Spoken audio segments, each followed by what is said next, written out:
بات ہے، حضرت یوسف علیہ السلام نے اپنے والد حضرت یعقوب علیہ السلام سے کہا، ابا جان، میں نے خواب میں دیکھا کہ 11 ستارے اور چاند مجھے سجدہ کر رہے ہیں۔ حضرت یعقوب علیہ السلام نے اپنے بیٹے کا خواب سنا اور فرمایا، بیٹے، اپنا یہ خواب اپنے بھائیوں کو مت بتانا، ورنہ وہ تمہارے خلاف کوئی چال چلیں گے۔ بے شک شیطان انسان کا کھلا دشمن ہے۔ حضرت یعقوب علیہ السلام نے سمجھ لیا تھا ایک خاص مقام عطا فرمانے والے ہیں۔ انہوں نے فرمایا کہ اللہ تمہیں چن لے گا، تمہیں خوابوں کی تعبیر کا علم دے گا۔ حضرت یوسف علیہ السلام کے بھائیوں نے محسوس کیا کہ ان کے والد یوسف اور ان کے بھائی کو ان سے زیادہ پسند کرتے ہیں۔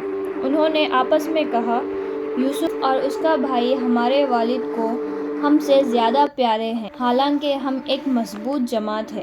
بے شک ہمارے والد کھلی ہوئی غلطی میں ہیں۔ انہوں نے آپس میں مشورہ کیا کہ یوسف کو قتل کر دیا جائے یا کسی زمین میں پھینک دیا جائے تاکہ ان کے والد کی توجہ صرف ان کی طرف ہو جائے، لیکن ان میں سے ایک نے کہا، یوسف کو قتل نہ کرو، اگر تمہیں کچھ کرنا ہی ہے تو اسے کنویں کی گہرائیوں میں ڈال دو، کوئی مسافر قافلہ اسے نکال لے گا۔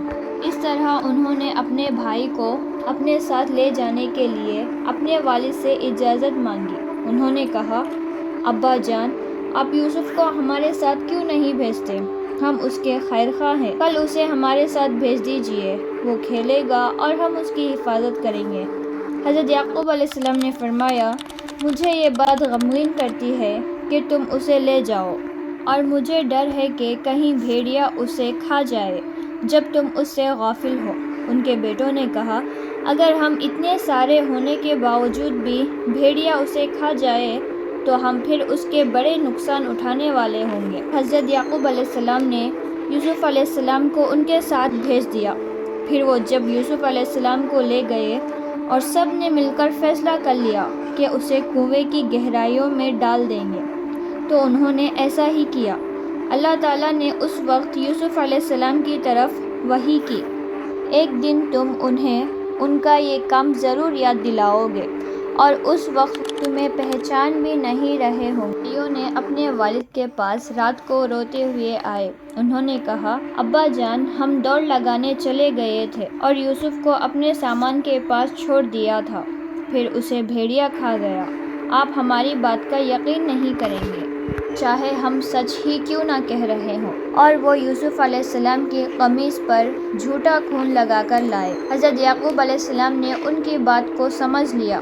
انہوں نے فرمایا، نہیں، تمہارے دل نے تمہارے لیے ایک بات بنا دی ہے، اب میرے لیے خوبصورت صبر ہی بہتر ہے، اور جو کچھ تم بیان کرتے ہو اس پر اللہ ہی سے مدد مانگی جا سکتی ہے۔ ادھر یوسف علیہ السلام کنویں میں تھے، پھر ایک قافلہ آیا۔ انہوں نے اپنا پانی بھرنے والا آدمی بھیجا۔ جب اس نے اپنا ڈول کنویں میں ڈالا تو یوسف علیہ السلام اسے مل گئے۔ اس آدمی نے خوشی سے کہا، خوشخبری، یہ تو ایک لڑکا ہے۔ پھر ان لوگوں نے یوسف علیہ السلام کو مال تجارت سمجھ کر چھپا لیا۔ پھر انہوں نے یوسف علیہ السلام کو بہت کم قیمت میں بیچ دیا۔ مصر میں جس شخص نے انہیں خریدا، اس نے اپنے بیوی سے کہا، اس کا اچھا خیال رکھنا، شاید یہ ہمارے لیے فائدہ مند ہو یا ہم اسے اپنا بیٹا ہی بنا لیں۔ جب یوسف علیہ السلام جوانی کو پہنچے تو وہ بے حد خوبصورت تھے۔ اللہ تعالیٰ نے انہیں حکمت اور علم عطا فرمایا۔ پھر جس گھر میں یوسف علیہ السلام رہتے تھے، اس گھر کی عورت نے انہیں اپنی طرف مائل کرنے کی کوشش کی۔ اس نے دروازے بند کر دیے اور کہا، ادھر آؤ۔ یوسف علیہ السلام نے فوراً کہا، اللہ کی پناہ، اور فرمایا کہ جس شخص نے مجھے پناہ دی ہے وہ میرا مالک ہے، بے شک ظالم لوگ کامیاب نہیں ہوتے۔ وہ عورت یوسف علیہ السلام کی طرف بڑھی اور یوسف علیہ السلام دروازے کی طرف دوڑے۔ عورت پیچھے سے یوسف علیہ السلام کی قمیص پکڑ کر پھاڑ دی۔ دروازے پر اس عورت کا شوہر مل گیا۔ عورت نے کہا، جو تمہاری بیوی کے ساتھ برائی کا ارادہ کرے، اس کی سزا اس کے سوا اور کیا ہو سکتی ہے کہ اسے قید کر دیا جائے یا کوئی دردناک عذاب دیا جائے۔ یوسف علیہ السلام نے کہا، اسی نے مجھے اپنی طرف مائل کرنے کی کوشش کی تھی۔ پھر اس عورت کے گھر والوں میں سے ایک گواہ نے فیصلہ بتایا، اگر یوسف کی قمیص آگے سے پھٹی ہے تو وہ عورت سچ کہہ رہی ہے، اور یوسف جھوٹا ہے، اور اگر قمیص پیچھے سے پھٹی ہے تو عورت جھوٹی ہے اور یوسف سچا ہے۔ جب دیکھا گیا تو قمیص پیچھے سے پھٹی ہوئی تھی، تو یوسف علیہ السلام کی سچائی ظاہر ہو گئی۔ پھر اس شخص نے کہا، یہ تم عورتوں کی چال ہے، بے شک تم عورتوں کی چال بڑی ہوتی ہے۔ یوسف، اس بات کو نظر انداز کرو اور تم اپنے گناہ کی معافی مانگو۔ لیکن شہر کی عورتوں میں اس واقعہ کا چرچا پھیل گیا۔ وہ کہنے لگی، عزیز کی بیوی اپنے غلام کو اپنی طرف مائل کرنا چاہتی تھی۔ جب اس عورت نے ان کی باتیں سنی تو انہوں نے ان سب کو بلایا اور ان کے لیے ایک بیٹھک کا انتظام کیا۔ ہر ایک کو ایک چاقو دی، پھر یوسف علیہ السلام سے کہا کہ ان کے سامنے آؤ۔ جب ان عورتوں نے یوسف علیہ السلام کو دیکھا تو وہ ان کی خوبصورتی سے اتنا متاثر ہوئی کہ انہوں نے اپنے ہاتھ کاٹ لیے اور کہا، اللہ کی پناہ، یہ انسان نہیں ہے بلکہ ایک بزرگ فرشتہ ہے۔ تب عزیز کی بیوی نے کہا، یہی وہ ہے جس کے بارے میں تم مجھے ملامت کر رہی تھی۔ میں نے اسے اپنی طرف مائل کرنا چاہتی تھی، لیکن اس نے اپنے آپ کو بچا لیا، اور اگر یہ میری بات نہیں مانے گا تو اسے ضرور قید کر دیا جائے گا اور یہ لوگوں میں ذلیل ہوگا۔ یوسف علیہ السلام نے دعا کی کہ یا رب، جس کام کی طرف یہ مجھے بلا رہے ہیں اس سے قید خانہ مجھے زیادہ پسند ہے، اور اگر تو مجھے ان کی چال سے نہ ہٹائے گا تو میں ان کی طرف مائل ہو جاؤں گا اور جاہلوں میں شامل ہو جاؤں گا۔ اللہ تعالیٰ نے ان کی دعا قبول کی اور انہیں قید خانے میں ڈال دیا۔ یوسف علیہ السلام کے ساتھ 2 اور جوان بھی قید خانے میں تھے۔ ان دونوں نے خواب دیکھے۔ ایک نے کہا، میں نے خواب میں دیکھا کہ میں شراب نچوڑ رہا ہوں۔ دوسرے نے کہا، میں نے خواب میں دیکھا کہ اپنے سر پر روٹی اٹھائے ہوئے ہوں اور پرندے اس میں سے کھا رہے ہیں۔ انہوں نے یوسف علیہ السلام سے کہا، ہمیں اس کی تعبیر بتائیے، ہم آپ کو نیک لوگوں میں سے دیکھتے ہیں۔ یوسف علیہ السلام نے پہلے انہیں اللہ کی وحدانیت کی دعوت دی۔ انہوں نے کہا، کیا الگ الگ رب بہتر ہے یا اللہ جو واحد اور سب پر غالب ہے؟ پھر انہوں نے بتایا کہ جو لوگ اللہ تعالیٰ کے سوا دوسروں کو پکارتے ہیں وہ صرف نام ہے جو لوگوں نے اور ان کے باپ دادا نے رکھ لیے ہیں۔ حکم صرف اللہ کا ہے۔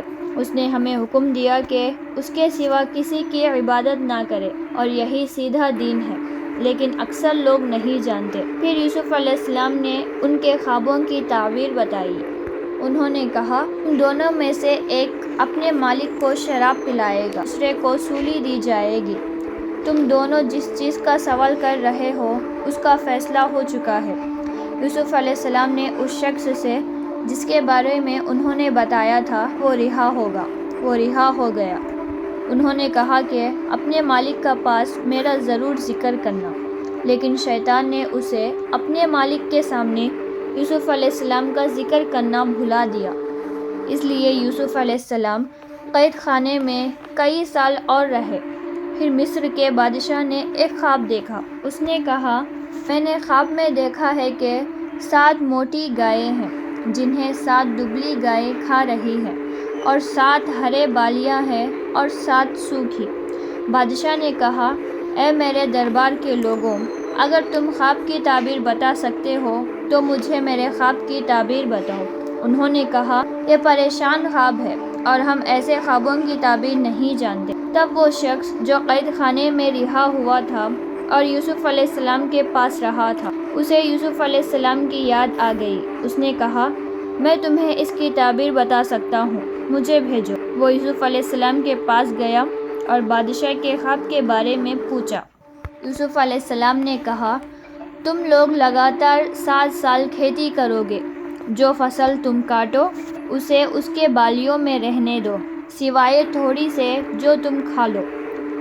پھر اس کے بعد سخت 7 سال آئیں گے جو تمہارا جمع کیا ہوا اناج کھا جائیں گے، سوائے تھوڑے سے جو تم بچاؤ گے۔ اس کے بعد 1 سال آئے گا جس میں لوگوں پر بارش ہوگی اور وہ پھل نچوڑیں گے۔